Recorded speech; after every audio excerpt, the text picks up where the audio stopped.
Viewers,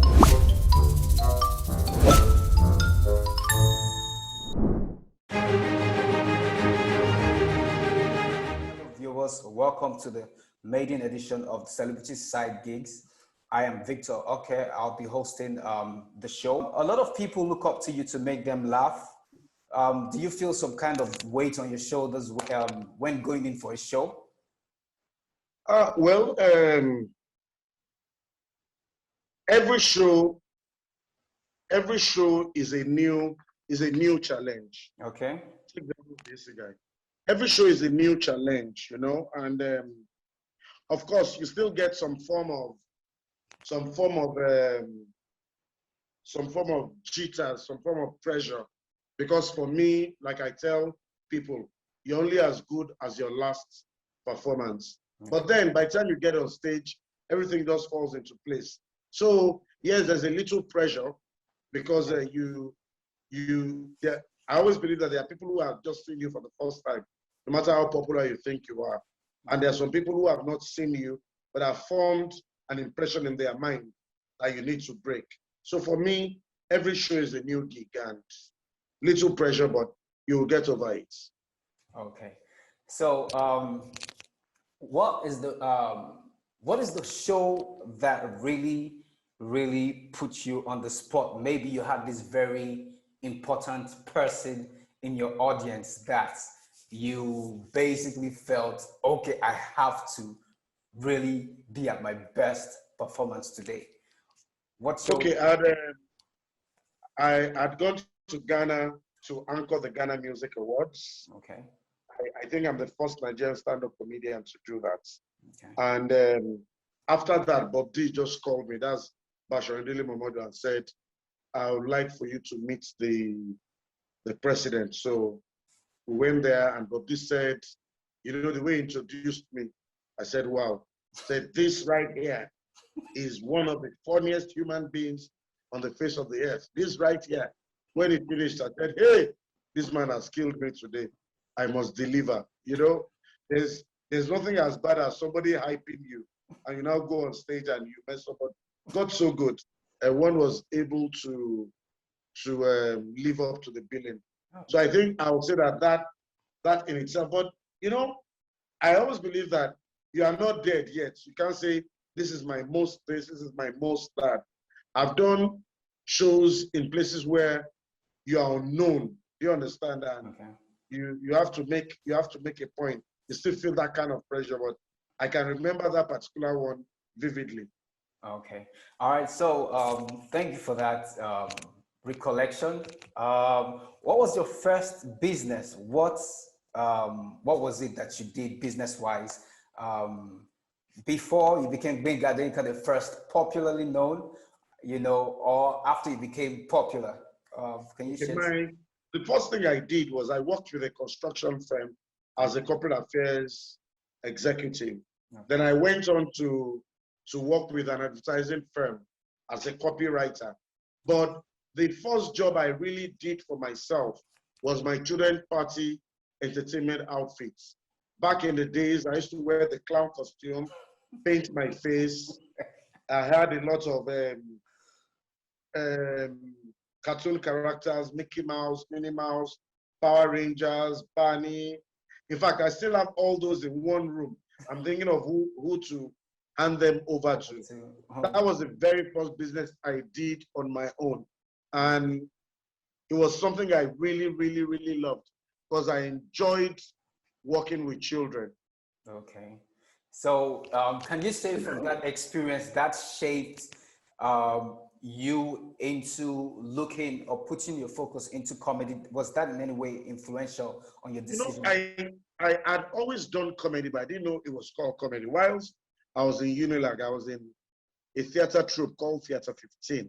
Okay. And basically all the roles I did were basically comic roles and all that. And people would call me to handle their whole dinner, all week, whatever, departmental dinner, faculty dinners, and all that. And I was doing that all over the campus. Okay. I'd always done that. In fact, during service, okay, I I was more popular as an MC than a youth corper, you know. But I think what shaped it for me was the fact that I'd done stage productions. That was what prepared me for what I do today. Okay. Okay. All right. So now it is in public domain that you have an event management business and also total entertainment consultancy service. How has business been for Gbenga Adeyinka the first? How You has know, like every businessman will tell you, there are ups and there are downs. We're not where we want to be, but we're not where we used to be. Okay. One thing I've learned is that you just have to keep pushing. Okay. It's only the tenacious people that end up making it. You have to keep pushing, not wanting to be an aspire to perspire person, but no pain, no gain. That's what I've always believed. Okay. So So bless God. So that is your motto: no pain, no gain. No pain, no gain. Okay. All right. So but you know, most people that actually get into entertainment business, they get into entertainment business and straight up the next thing they jump into the business side of things for some of them, while other people just maintain on the entertainment track. How do you feel? Do you think at some point people should first perfect their craft before they eventually, you know, jump into the business side of things? Or do you think if they see a business opportunity, they should just go ahead and just run with it and just form a business out of that? You know, there are no hard and fast rules to this thing. What Nigeria does for you is that it prepares you to be tough. Okay. If I was abroad, I would have a road manager, I would have script managers, I would have a booking manager, I would have a costumier, I would have all sorts of managers. But in Nigeria, the reality is you can't afford it. Yeah. And a lot of people are not ready to grow with you. Okay. So what I always tell people is what you need first and foremost, especially in comedy, is a mentor, somebody who you can learn the ropes from. Somebody, of course, you know comedy, but you have to learn the business of comedy. Till tomorrow, you won't believe. When I get stuck on some issues, I still call Alibaba and say, hey, chairman, I beg, these people talk, say, they talk, say, they talk, say. And it gives me an advice. I have colleagues who also call me and say that, oh, CEO, this, that, oh, can we, this, you know? So no man is an island to himself. Then as you grow, you also learn to take courses. There are so many free online courses. In fact, there's one, is you that reminded me. There's one I want to do now. There's a course I saw on strategic management and planning. Okay. It's free, it's online. Okay. It's not every time you are busy. When you're in your office, you do lecture online. Yeah. Even if you have to pay, the money can't kill you. You'd learn from it. Do you understand? So for me, it is a case of not being an island to yourself, not being a know-it-all, being ready to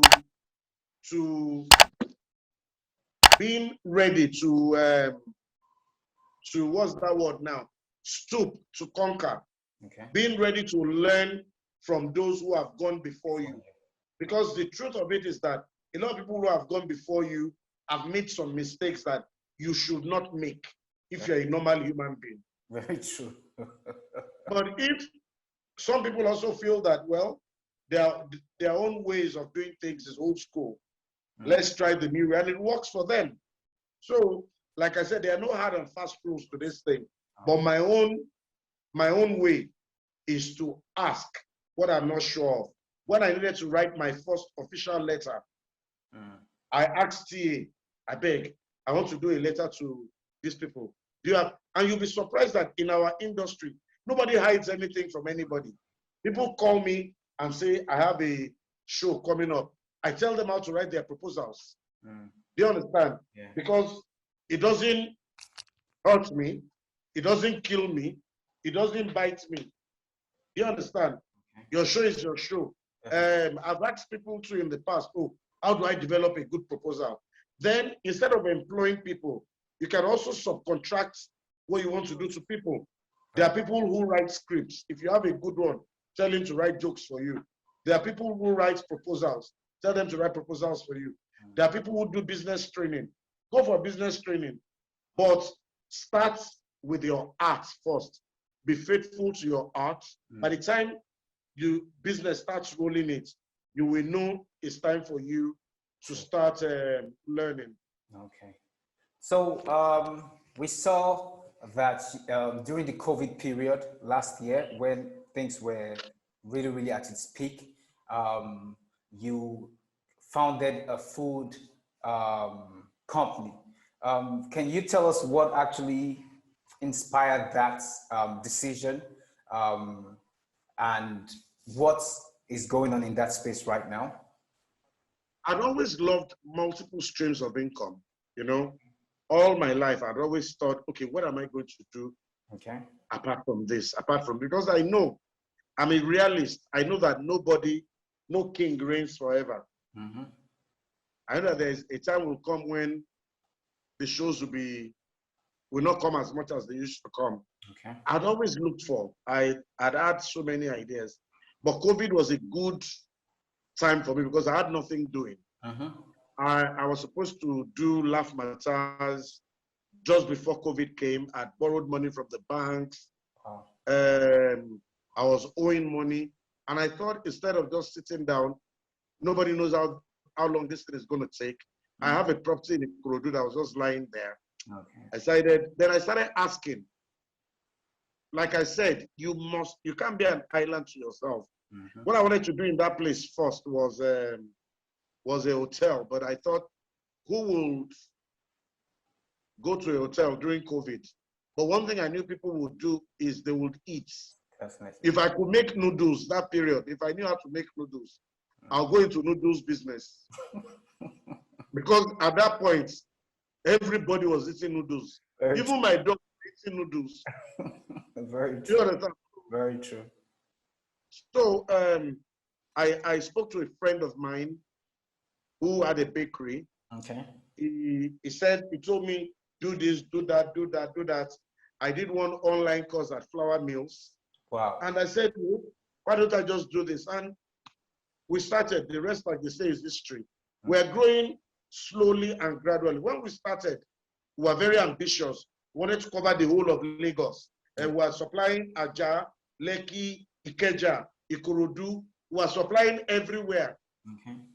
But, you know, in business, you will fall, then you will rise. Definitely. We realized that transportation was taking too much of our profits. Okay. So what we've decided to do now is concentrate on Ikorodu alone. Okay. And when we get big, we can open branches in other areas. Okay. But baking in Ikorodu and bring it to Ijigbo, all your profits will go. So that's where we are now. We're building, we're still there, we're growing gradually, and God being our strength, we do more. Okay. So a little bit more information on that. Do you make the food yourself, or do you have, when I mean make the food yourself, I mean, do you have a kitchen where you have staff that cook? Yes, we have staff, we have bakers. Okay. We have assistant bakers, we have people in marketing, okay. We have drivers. Okay. I have learned how to make bread. I can make bread now.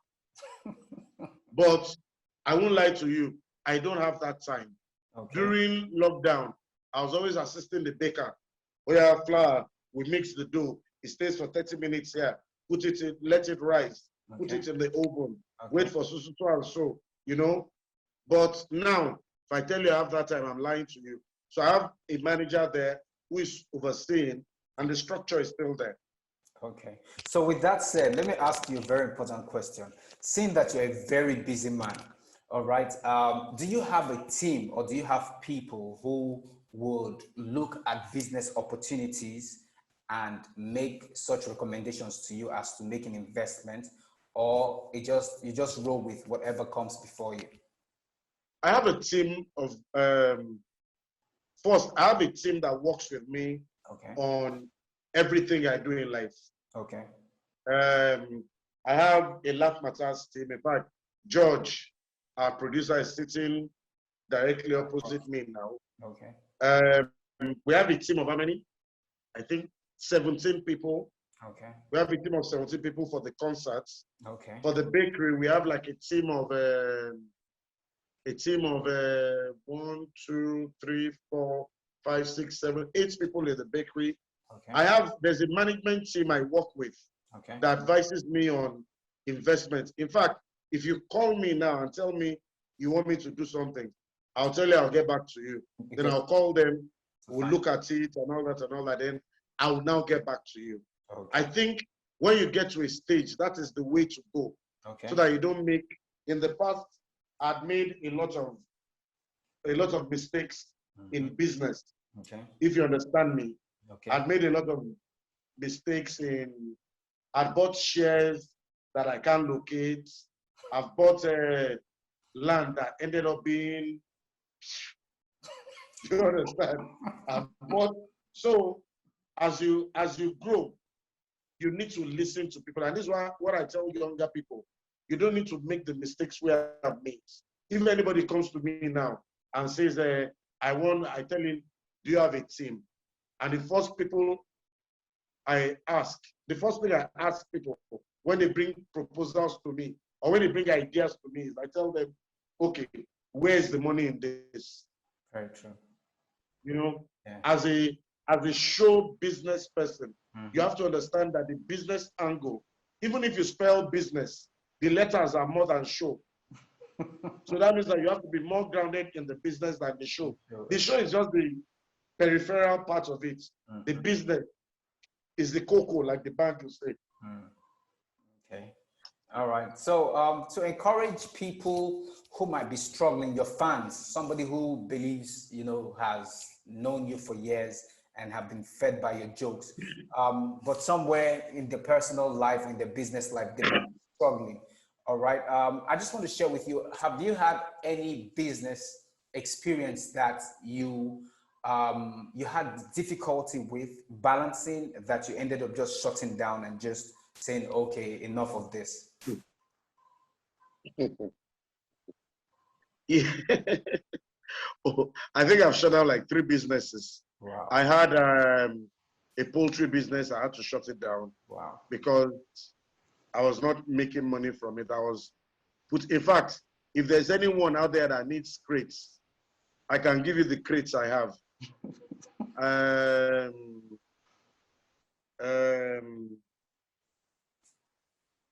Yes, I started a building project with someone, and when the wahala became too much, because we didn't sign and all that, I just had to let it go.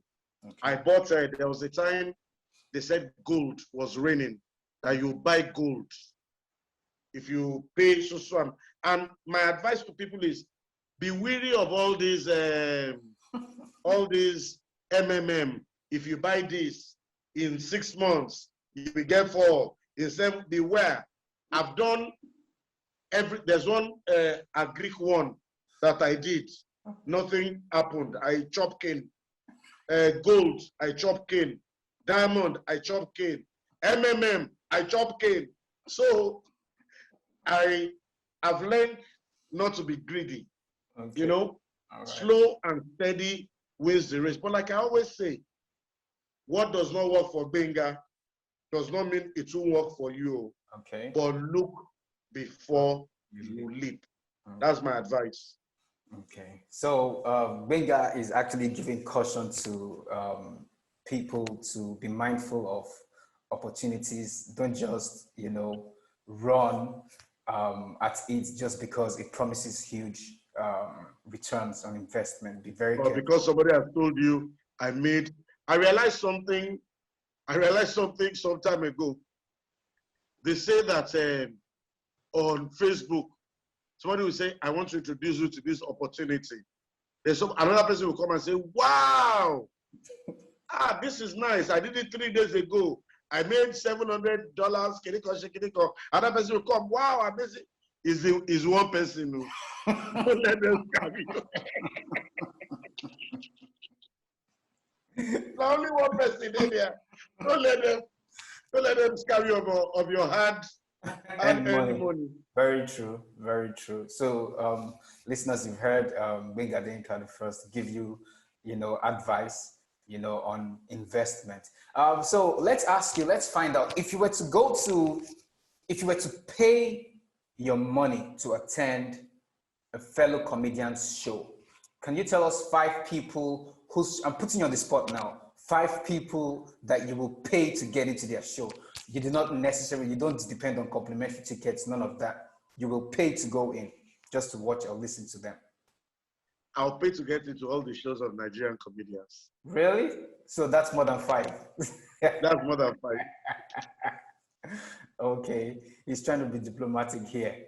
But there are some guys who are on fire that you don't even know. Mm-hmm. There are these guys in Ibadan. They are called NEPA boys. Those guys drive me crazy. Mm. 12 years ago, I decided to start a missionary journey in the Southwest. Okay. Called Laugh My Child Tour. Okay. And in the last 12 years, the amount of talents I've seen.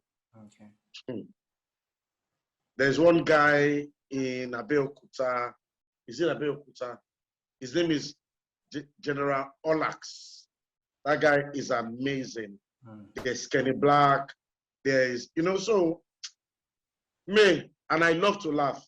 So if I'm not getting complimentary ticket, I'll go into any comedy show. Okay, all right, fair answer then. All right, a last one, Mr. Gbenga. When you finally say this is it and you drop the mic, what do you want your legacy to be in the entertainment industry?